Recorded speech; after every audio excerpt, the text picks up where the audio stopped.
오늘 하나님께서 우리에게 주신 말씀은 사무엘하 18장 33절 그리고 시편 3편 1절부터 5절까지 말씀입니다. 사무엘하 18장 33절과 시편 3편 1절부터 5절까지 말씀입니다. 우리 하나님 말씀을 함께 봉독하도록 하겠습니다. 왕의 마음이 심히 아파 문 위층으로 올라가서 오니라.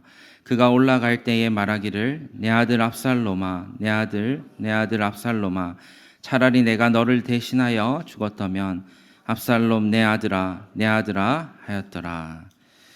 시편 3편 1절부터 5절까지 말씀 함께 읽도록 하겠습니다. 여호와여, 나의 대적이 어찌 그리 많은지요. 일어나 나를 치는 자가 많으니이다. 많은 사람이 나를 대적하여 말하기를 그는 하나님께 구원을 받지 못한다 하나이다.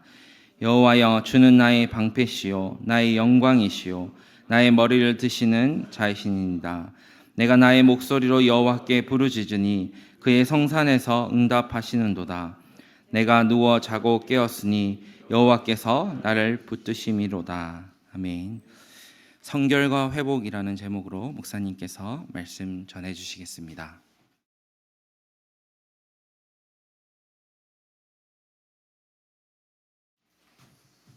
여러분 잘 오셨습니다. 환영하고 축복합니다. 제가 늘 말씀드리지만 옆에 계신 분들 가장 기분 좋게 마음 문 확 열리게 제일 기분 좋은 말 한마디 해주십시오. 옆 사람에게 무슨 얘기를 들어야 가장 기분 좋을까요? 가장 기분 좋은 얘기 들었을 때 가장 기분 좋은 얘기.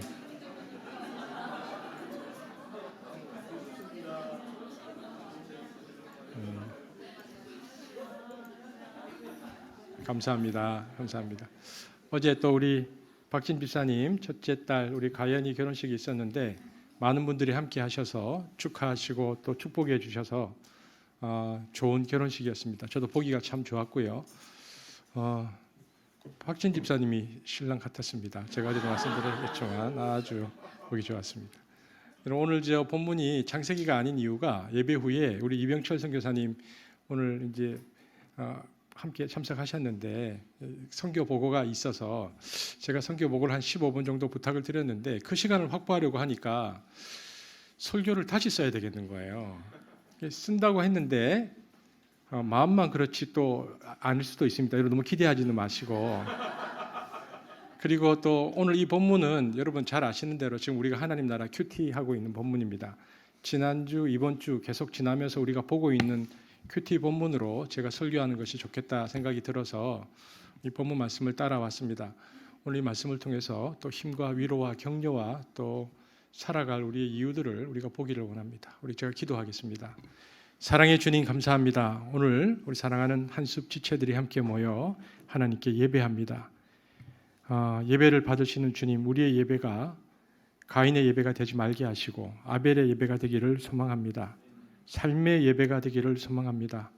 예배를 받으시며 영광 중에 임재하여 주옵소서. 예수님 이름으로 기도합니다. 아멘.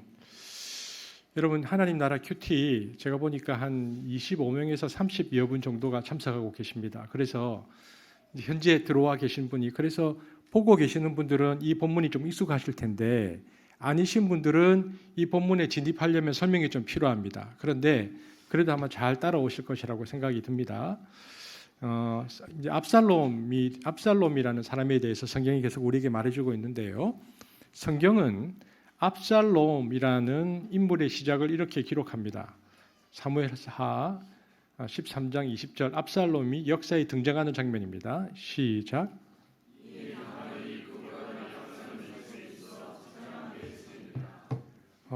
어디인지는 모르겠는데 여기 이쪽 어딘가에서 굉장히 지금 좋은 목소리가 나오고 있는데 동굴 같은 목소리가 나오고 있는데 어느 분인지 모르겠어요. 아까도 제가 좋습니다. 다윗의 아들 압살롬은 다윗의 아들입니다.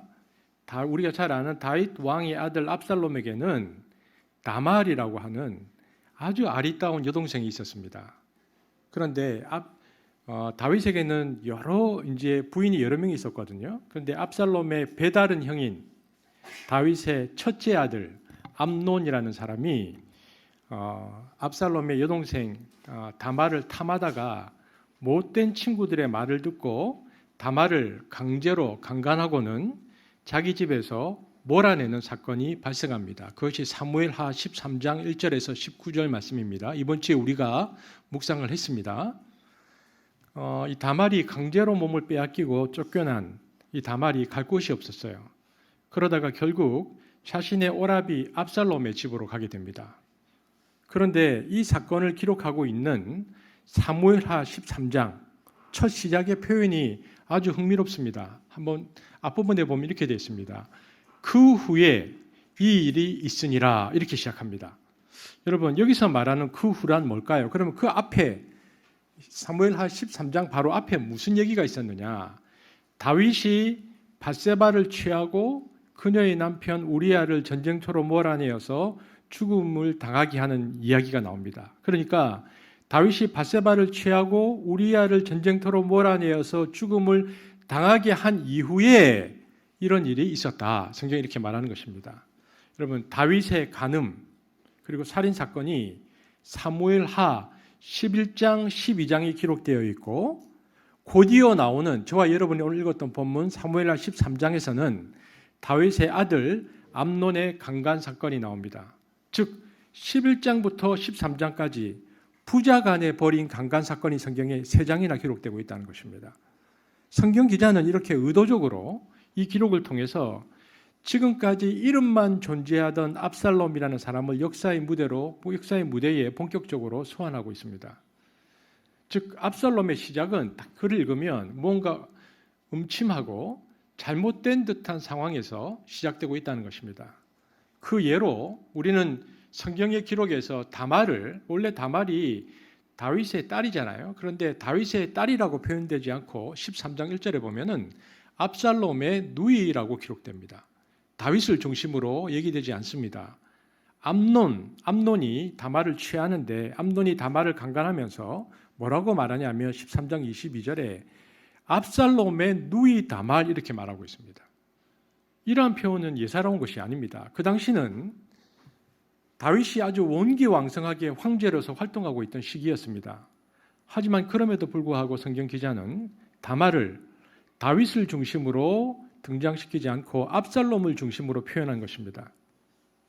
이렇듯 성경은 다윗의 이름을 제거하므로 이미 그가 겉으로는 화려한 황제였지만 영적으로 영향력을 상실하고 있었고 압살롬의 출발은 바로 그 앞장 11장 12장 그 이후에라고 기록하므로 압살롬의 출발은 다윗의 범죄로부터였다는 것을 정확하고 명확하게 성경 기자가 우리에게 말하고 있습니다.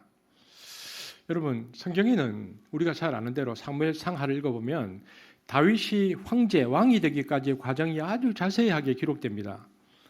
그런데 너무 이상하게도 왕이 되기 전까지의 과정은 그렇게 자세히 기록되는데 정작 황제가 된 이유에 관해서는 거의 기록이 없어요. 다윗이 왕이 되고 난 다음에 뭘 했느냐는 기록이 거의 없다는 것입니다. 다윗의 인생 중에서 가장 화려했던 시기는 왕이 되어서 온 세상을 호령하던 다윗의 말기인데 정작 성경은 그 시기의 이야기를 거의 하고 있지 않습니다. 그 대신에 다윗의 말기에 다윗이 가장 화려했던 그 시기에 다윗의 이야기를 하지 않고 바로 그 자리에 온통 압살롬의 이야기로 꽉 채워놓습니다. 이것은 압살롬의 스토리, 압살롬의 이야기가 다윗의 생애에 있었던 단 하나의 어떤 에피소드가 아니라 다윗의 인생에 있어서 어떤 중요한 의미가 있다는 것을 우리에게 말해주죠. 왕이 되기 전까지의 다윗의 수많은 사건과 일들을 통해서 사무엘 저자가 정작 말하려고 했던 것은 다윗의 내면의 자세와 태도 그리고 그의 변화였습니다. 그리고 다윗의 내면이 어떻게 변화되고 있는가는 시편에 너무나 잘 기록되고 있는데 마찬가지로 이제 왕이 된 이후에 다윗의 깊은 속내와 마음의 자세는 압살롬이라는 인물을 등장시켜서 다윗의 왕의 마지막 때는 그의 마음이 이러하였다라고 성경 기자가 우리에게 말해주고 있는 것입니다. 즉 성경 저자의 관심은 한 사람의 성공 이후의 성공 신화에 맞춰져 있는 것이 아니라 철저히 하나님과의 관계적 측면이 강조되고 있다는 것을 보게 되어집니다. 그러므로 언뜻 보면 다윗의 후반부의 이야기가 압살롬의 이야기로 꽉 차 있는 듯 보이지만 여전히 하나님은 다윗의 이야기를 하고 있는 것입니다. 압살롬을 통하여 다윗의 내면을 우리에게 보여주고 있는 것이죠. 오늘 본문은 그 아들 압살롬이 죽었다는 소식을 전해들은 다윗이 식음을 전폐하고 통곡하는 장면으로부터 시작됩니다. 그는 이렇게 목 놓아 울었습니다. 세 번역으로 한번 읽어볼 텐데 다윗의 마음이 잘 나타나죠. 읽어보겠습니다. 시작. 내 자식 압살롬아,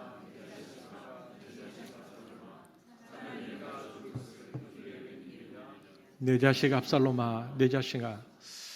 참으로 비통한 장면, 대사입니다. 그런데 여러분, 이게 참으로 비통한 장면처럼 보이지만 다윗의 속내가 굉장히 복잡합니다. 지금 압살롬이 반역을 했거든요. 그죠? 아버지 목에 칼을 겨눴단 말이에요. 그런데 그 아들이 죽었습니다. 그가 죽었다는 것은 다윗의 왕권이 다시 회복되었다는 뜻입니다. 그렇다면 즐거워해야 되는 상황이거든요.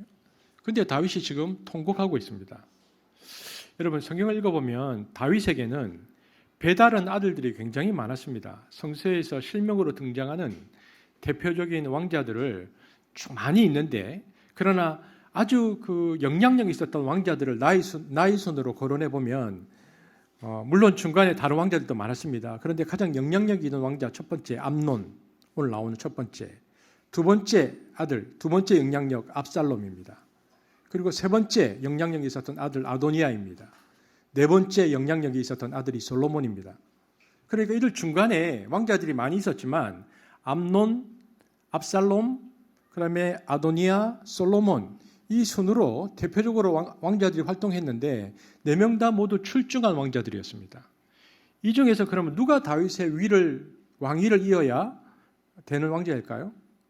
순리적으로 말하면 큰아들 암논입니다. 암논이 다윗의 왕을 이어야 되는데 실제로는 우리가 아는 대로 누가 다윗의 왕위를 이었습니까? 가장 어린 솔로몬이 왕위를 이었습니다. 뜻밖의 결과입니다. 우리는 이스라엘의 역사가 왜 이렇게 흘러갔는지 모든 걸 완벽하게 재구성할 수는 없습니다. 하지만 성경이 제공하는 그 역사적 흔적을 따라가다 보면 이 과정을 통해서 우리는 압살롬의 죽음 앞에서 통곡하고 있는 다윗의 심리 상태를 이해할 수 있습니다. 다윗이 명실상부하게 이스라엘 통일왕국의 왕으로 등극한 다음에 자기 수하의 장군 우리아의 아내였던 밧세바를 빼앗았습니다. 근데 성경 기자가 좀 얄궂습니다. 짓궂다고 표현하는 것이 맞겠습니다. 다윗이 한참 잘 나가는 그 순간에 성경은 그의 약점을 정확하게 드러내고 있습니다. 그리고 성경 기자는 여기서 끝나지 않고 다윗 왕조의 원초적 욕망과 죄를 더 끈질기게 물고 늘어집니다. 그것이 곧 근친상광과 곤욕상정입니다. 즉 다윗의 이야기를 딱 한 다음 큰아들 암논이 배다른 누이인 다말을 성폭행한 사건을 성경에 딱 기록하고 있습니다. 암논은 자신의 그 성욕을 채운 다음에 다말을 창녀보듯 대했다, 무시했다. 성경이 그렇게 말하고 있습니다. 버림받은 다말은 친오빠인 압살롬의 집에서 쓸쓸하게 지냈습니다. 그런데 이 소식을 다윗이 듣게 됩니다. 그런데 다윗의 반응이 묘합니다. 21절 한번 읽어보겠습니다. 시작. 이 말은 무슨 얘기입니까? 다윗이 아무것도 안 했다는 말입니다. 화가 났지만 책망하지도 않았고 어떤 조치도 취하지 않았다는 말입니다. 그냥 그렇게 하고 끝냈습니다. 어떤 조치도 하지 않았다는 뜻입니다. 밧세바 사건이 그에게 양심의 가책으로 작용했는지도 모르겠습니다. 반면에 다말의 친오빠인 압살롬은 앙심을 품고 있었습니다. 그러나 그가 힘이 약했죠. 그래서 여동생에게 입 다물고 가만히 있으라고 말합니다. 그리고 시간이 2년이 지납니다. 2년쯤 지난 뒤에 압살롬은 흉계를 꾸며서 암논을 죽이고 그리고 그슬 왕 암미후스의 아들 달메에게 도움을 받아 망명 생활을 시작했습니다. 어떻게 압살롬이 암논을 죽였는지는 성경에 자세히 기록되어 있습니다. 성경 본문을 여러분 보시면 되는데 사무엘하 13장 37절에 혹시 있습니까? 한번 읽어볼까요? 이제 암논이 2년을 기다렸다가 어떤 계기를 꾸며서 압살롬을 죽여버립니다. 그리 사무엘하 13장 37절 읽겠습니다. 시작. 도망하여 구슬 왕 암미울의 아들 단마에게로 가.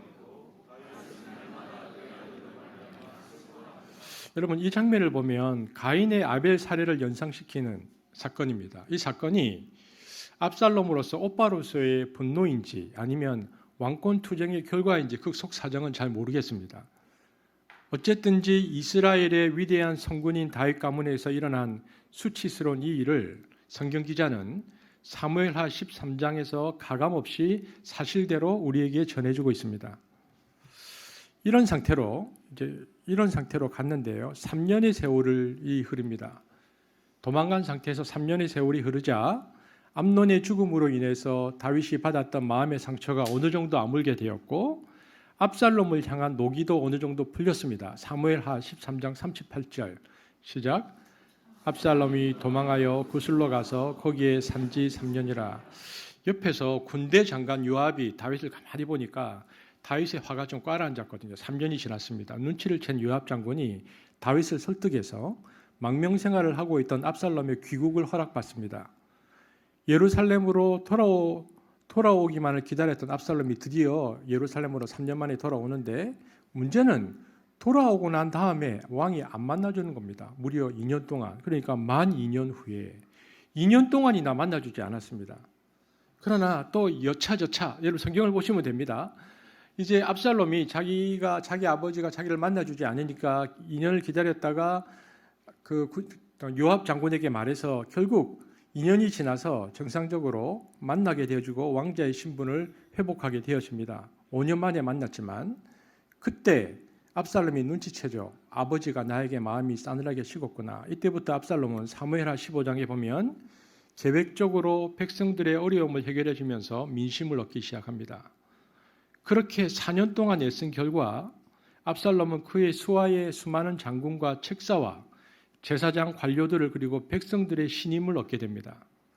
이제 그는 모든 것을 갖추고 왕으로 등극하는 일만 남겨두었습니다.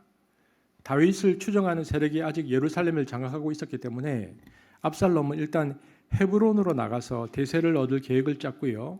그의 계획대로 일이 전개되고 있습니다. 사무엘하 15장인데 많은 사람들이 압살롬에게 모인다는 소문을 들은 다윗과 측근들은 이미 전쟁도 해보기 전에 대세가 넘어갔구나 느끼고는 야반 도주하듯이 다윗과 그의 부하들이 예루살렘을 빠져서 도망갑니다.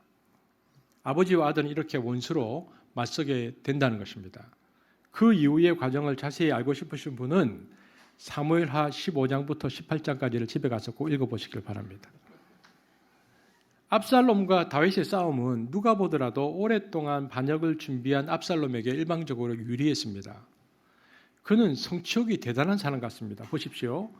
누이 다말이 성폭행을 당한 뒤에 2년 동안 꼭 참고 있다가 배다른 형 암논을 죽이고 망명 생활을 3년 동안 하고 귀국해서 2년 동안 죽은 듯이 지내고 그 뒤로 4년을 또 준비해서 쿠데타를 일으켰기 때문에 11년을 기다려서 반역을 실행한 사람입니다. 그리고요, 성경은 압살롬이 어떤 사람이냐면 압살롬처럼 발끝에서 머리까지 흠잡을 데 없이 잘생긴 사람이 이스라엘에 없었다고 말합니다. 사무엘하 14장 25절 압살롬이 이런 사람이었습니다. 시작.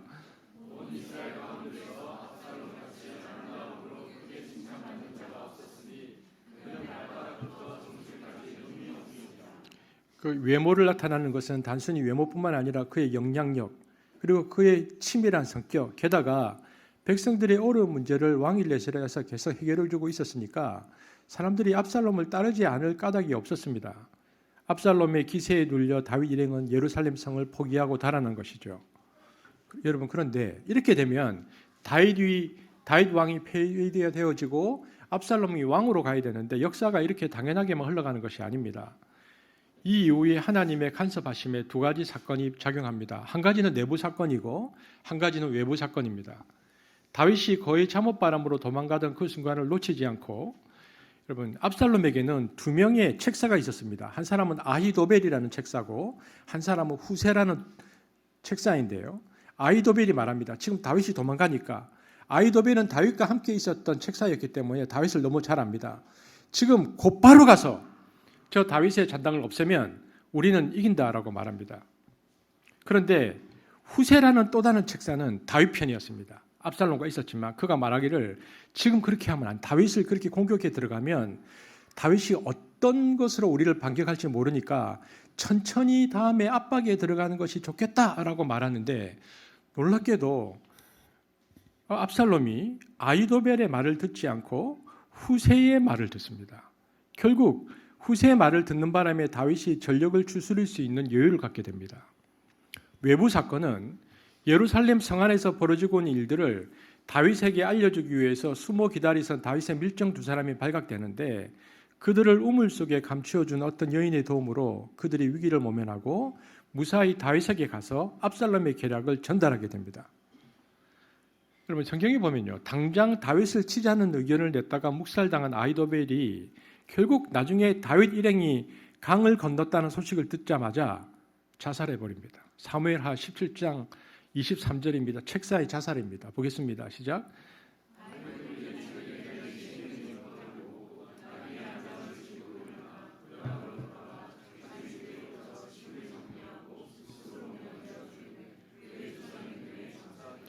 그 순간부터 민심이 조금씩 압살롬으로부터 다윗에게로 넘어가기 시작했습니다. 그 뒤로 실제 전쟁이 어떻게 전개되었으리라는 것은 우리가 쉽게 예상할 수 있습니다.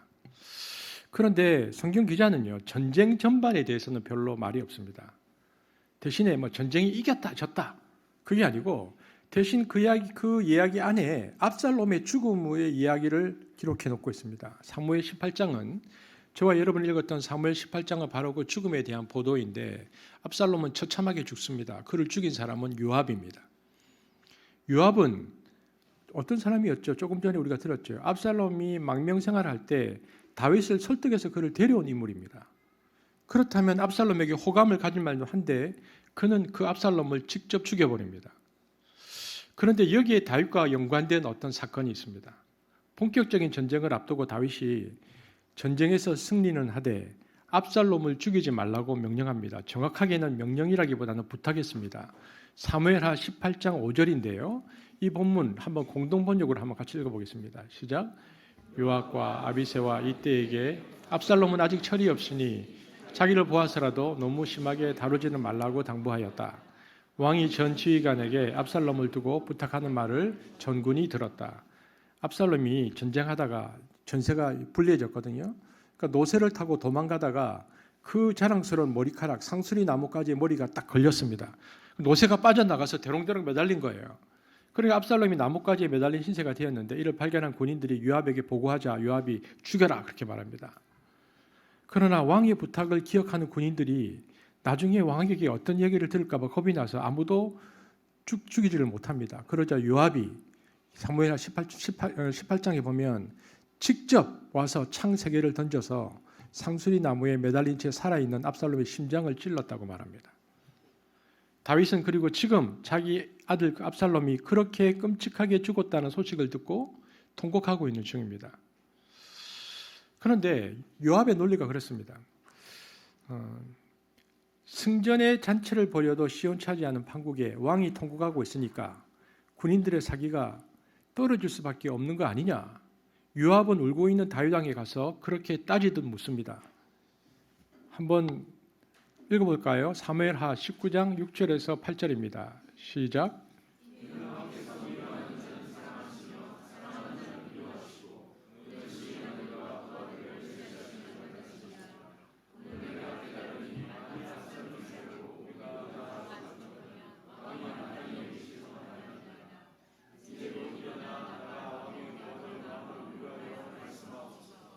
내가 여호와를 두고 맹세하옵나니 왕이 만일 나가지 아니하시면 오늘 밤에 한 사람도 왕과 함께 하지 아니할지라.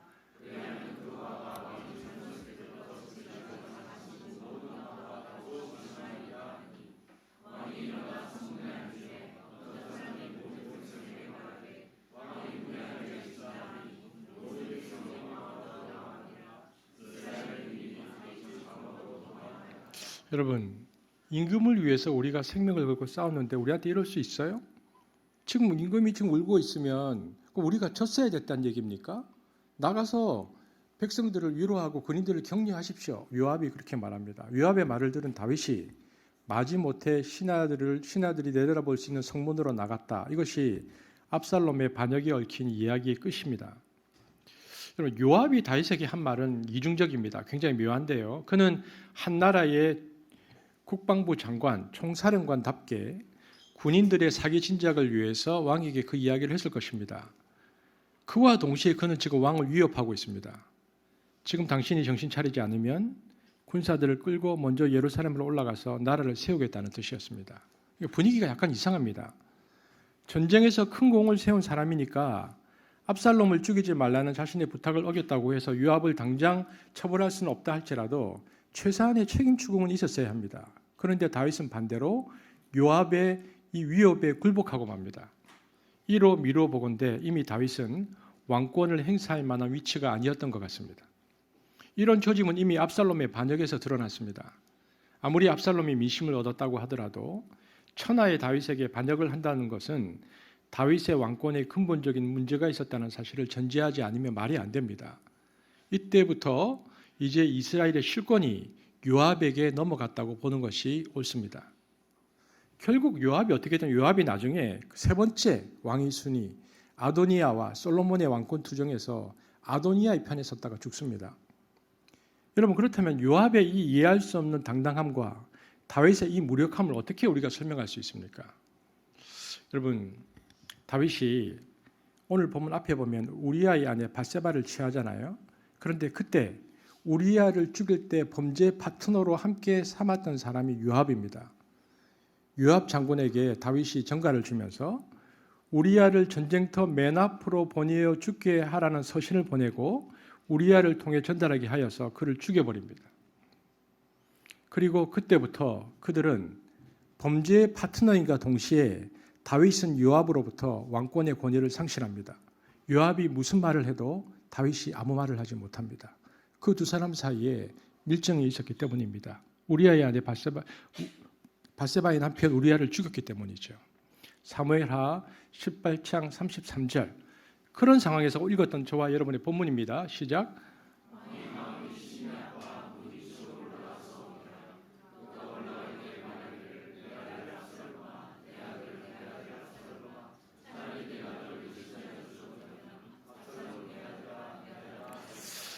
여러분 이 배경을 듣고 나면 다윗의 이 통곡이 좀 이해가 되십니까? 이것은 역사상 가장 애처롭고 가장 가슴을 찢는 통곡 중 하나일 것입니다.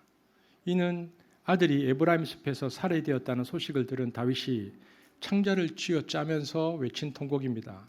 다윗의 인생을 보면 죽음, 눈물, 살인, 낙심, 죄를 경험한 적이 한두 번이 아니었습니다. 하지만 이 압살롬의 사건처럼 다윗이 그 모두를 한꺼번에 그토록 강렬하게 정말 그토록 격렬하게 경험한 사건은 없었습니다. 다윗은 지금 압살롬의 죽음 앞에서 왕의 채통이고 뭐고 때려치우고 통곡하고 있는 것입니다. 사실 압살롬은 이러한 통곡의 대상으로 보기에는 너무나 결격 사유가 많은 인물입니다. 우리가 보았듯이 다윗을 이어 왕이 될 암논을 죽였습니다. 다윗의 용서를 받고 예루살렘으로 돌아온 다음에 흉계를 꾸며 반역을 일으켰고요. 그 과정에서 압살롬은 아버지의 후궁들을 범합니다. 그럼에도 불구하고 다윗이 이토록 애통해하는 이유는 무엇일까요?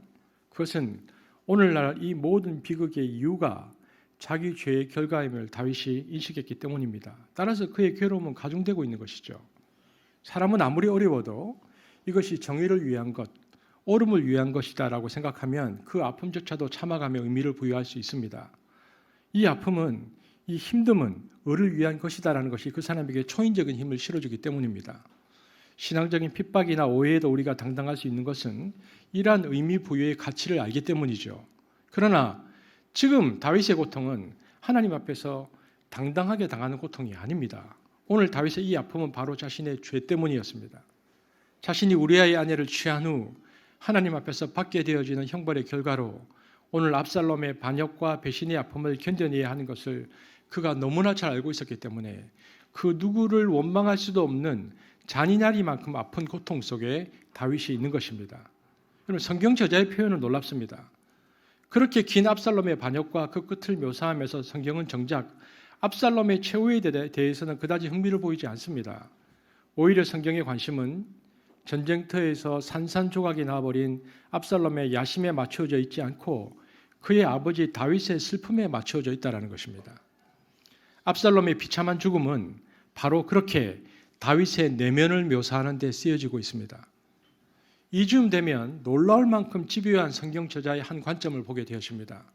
성경의 저자는 이 비극의 사건의 근원을 찾는 일을 계속해서 멈추고 있지 않다는 것입니다. 이것은 마치 패트리어트 미사일이 끝까지 추격해서 목표물을 추락시키는 것과 같습니다.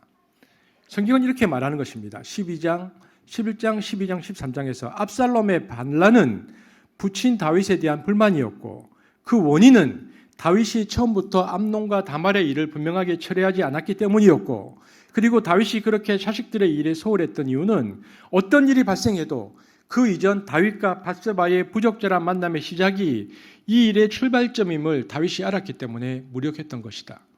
성경이 집요하게 이 사실을 밝혀주고 있는 것입니다. 그리고 노년의 다윗의 무력함의 이유 역시 이 사건이었음을 저자는 주목하고 있는 것이죠.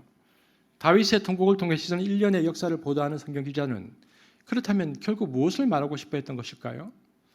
여러분 여기서 압살롬의 죄가 핵심이 아닙니다.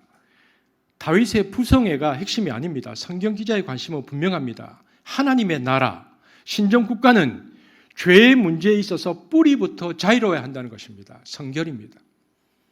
그 나라는 성결에 실패한 나라이다. 그러니까 성경의 저자는 여러 가지 사건을 말하고 있고 여러 가지 에피소드를 말하는 듯 보이지만 하나님의 나라 신정국가는 죄의 문제에 있어서 자유로워했지만 다윗은 실패했다. 성결에 실패했다. 성결의 문제를 얘기하고 있는 것이죠. 사도 바울은 디모데후서 2장 21절에서 우리에게 이렇게 말합니다. 시작. 그러므로 누구든지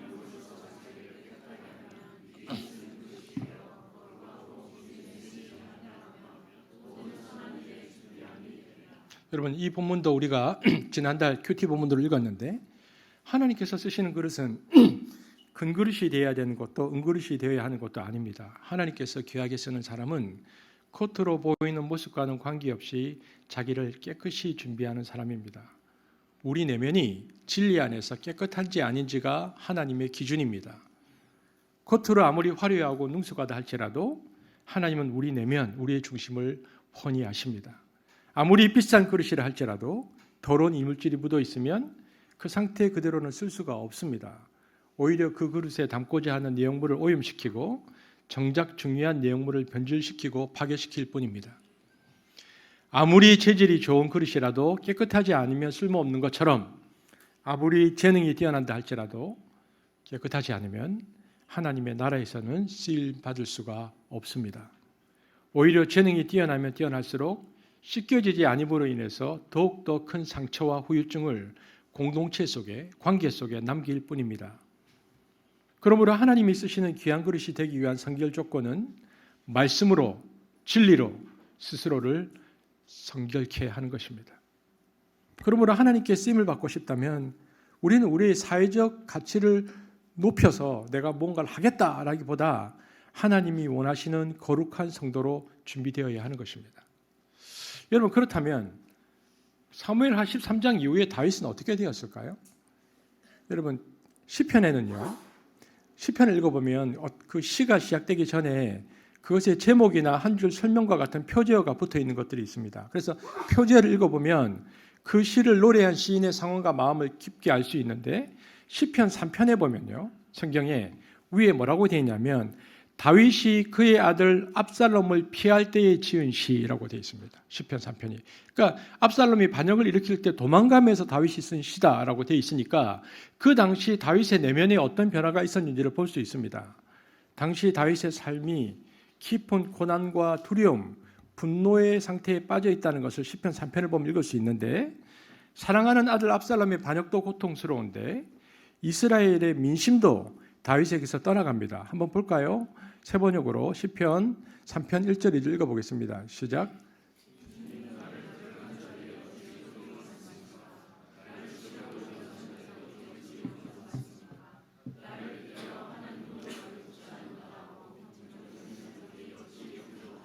여러분 여기서 계속 반복되는 단어가 뭡니까? 많다. 많다는 표현이 세 번이나 나옵니다.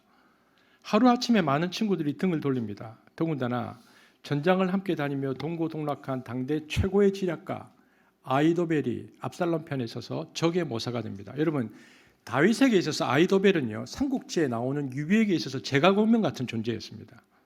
다윗은 아히도벨이 베푸는 계략을 하나님의 말씀과 같은 정도로 여기면서 계속 전쟁에 승리했거든요. 그런데 하루아침에 친구의 동료들이 등을 돌립니다. 압살롬에게 잘 보이기 위해 며칠 전까지만 해도 다윗에게 축복을 구하던 자들이 이제는 다윗의 목숨을 노립니다. 더 견디기 힘든 것은 마음속에서부터 자신이 무너져 내리고 있다는 것을 다윗이 감지했다는 것입니다. 2절입니다. 시작.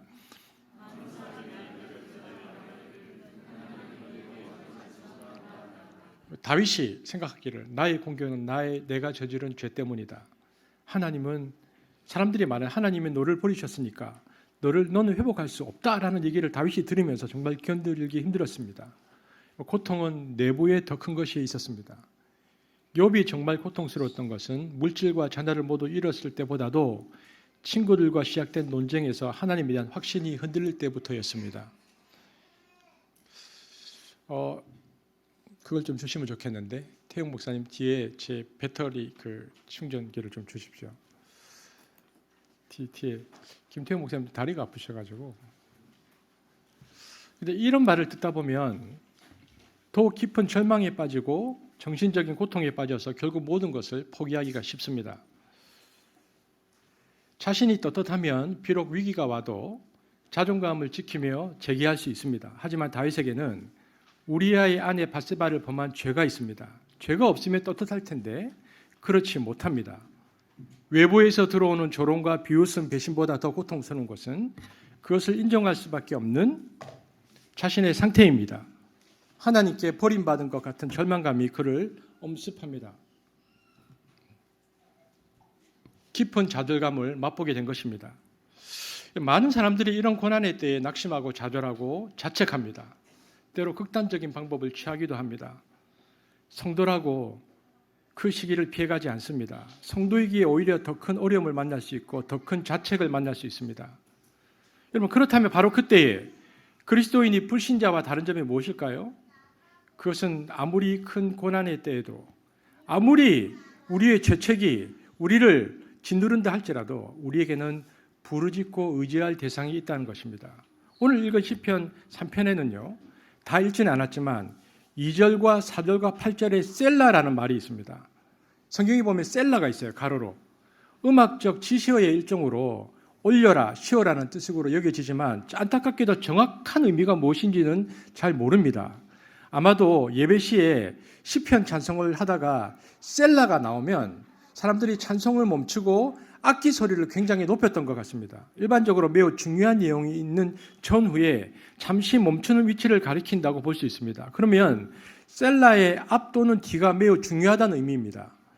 오늘 그 중요한 내용, 그러니까 시편 3편에 셀라 앞 뒤에 중간에 무슨 내용이 있는지를 우리가 보면 됩니다. 한번 읽어볼까요? 시작. 많은 사람이 나를 대적하여 말하기를 그는 하나님께 구원을 받지 못한다 하나이다. 셀라. 여호와여 주는 방패시오 나의 영광이시오 나의 머리를 드시는 자니이시다. 내가 나의 목소리로 여호와께 부르짖으니 그의 성산에서 응답하시는도다. 셀라. 그러면 그 당시에 예배를 드릴 때 셀라가 나오고 이 중간에 셀라가 있으면 딱 멈추고 그 중간의 얘기가 가장 중요하다는 얘기인데요. 중간에 어떤 얘기를 하는 거냐? 여호와여 주는 나의 방패시오 나의 영광이시오 나의 머리를 드는 자이시다라고 다윗이 도망가면서 고백했다는 얘기입니다. 그러면 여러분 우리가 이런 생각을 해볼 수 있습니다. 어떻게 이런 상황 속에서도 하나님께서 영광을 받을 수 있는가? 다윗이 지금 맨발로 도망가고 있고 그것이 자기의 죄의 결과라고 아는 상황에서도 어떻게 하나님께서 영광을 받으시는가? 이 상황 속에서도 성경은 명확하게 말합니다. 이런 상황 속에서도 내가 죄를 고백하고 회개하면 하나님은 영광을 받으신다. 여러분 이것은 시사하는 바가 있는데요. 우리는 자꾸 세상적으로 성공해야 영광을 돌린다고 생각합니다. 그러나 하나님은 성공보다 우리의 성결함과 거룩함으로 영광 받으십니다. 세상에서 가장 놀라운 기적은 수정보다 더 순결한 하나님의 백성이 만들어지는 것입니다.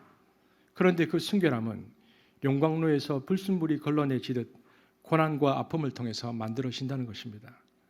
때문에 현재 나의 상황이 비록 다윗 같을지라도 그리고 내가 하나님께 기도하려고 해도 정말 내가 떳떳하지 못해서 죄책으로 힘들다 할지라도 그 고난을 통하여 순결한 하나님의 백성으로 내가 거듭나고 있다면 하나님은 그것을 통하여 영광을 받으십니다. 때문에 고난 가운데 그 자리를 지키는 것, 환난과 척박한 가운데서도 내 삶의 자리에 충실한 것, 인간적으로는 딱히 손에 붙잡히는 그 어떤 것이 없다 할지라도 바로 그 순간순간 그 지나감의 시간들이 내가 하나님 앞에서 정직하게 서 있다면, 그리고 하나님 앞에서 솔직하게 내 마음을 내어놓는다면 하나님은 그 모든 시간을 통하여 영광 받으십니다. 그리고 그때 하나님은 우리에게 어떤 분이신가? 나의 머리를 드시는 분으로 나타납니다. 3절 읽어볼까요? 시작. 여호와여, 주는 나의 방패시요 나의 영광이시요 나의 머리를 드시는 자신이다. 머리를 든다는 말은 지위를 회복시키고 모든 기반을 잃어버렸음에도 다시 세워주시는 분으로, 이것은 인간적으로 불가능한 하나님만이 그렇게 하신다는 것입니다. 여러분, 결국 다윗의 왕권이 회복됩니다. 어떻게 회복됩니까? 압살롬보다 더 많은 군사를 모으고 아히도벨보다 더 뛰어난 지략가를 구해야 승리할 수 있었을까요? 아닙니다. 그를 일어서게 했던 것은 사람을 의지함이 아니라 믿음의 눈으로 하나님을 바라보는 것입니다.